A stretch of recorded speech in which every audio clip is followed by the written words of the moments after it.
Битолчанки денеска масовно се вклучија во розевиот марш на широк сокак за да го кренат својот глас во превенција против малигните заболувања и да го одбележат денот за борба против ракот на дојка.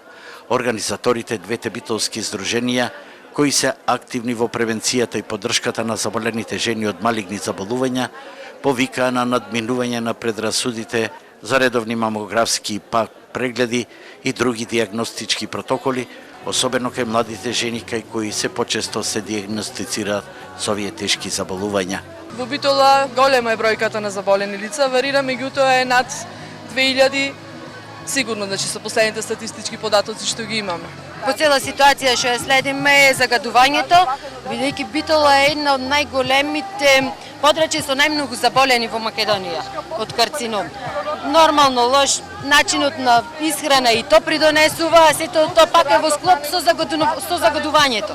Апел за редовни контроли, младата популација, што повеќе да ги извршува тие контроли. Покрај розевиот марш, активистките на плоштадот Магнолија организираа и хуманитарен панаѓур во кој се вклучија повеќе компании, а средствата ќе бидат наменети за кампањи против малигните заболувања.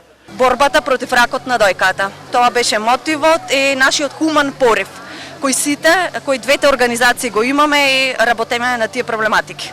Поради аерозагадувањето во кое главни генератори се рек Битола и грејењето со фосилни горива, Битола со Скопје и Тетово е најзагаден град во државата, а најголемата термоелектрана е една од првите 5 црни екоточки на Балканот.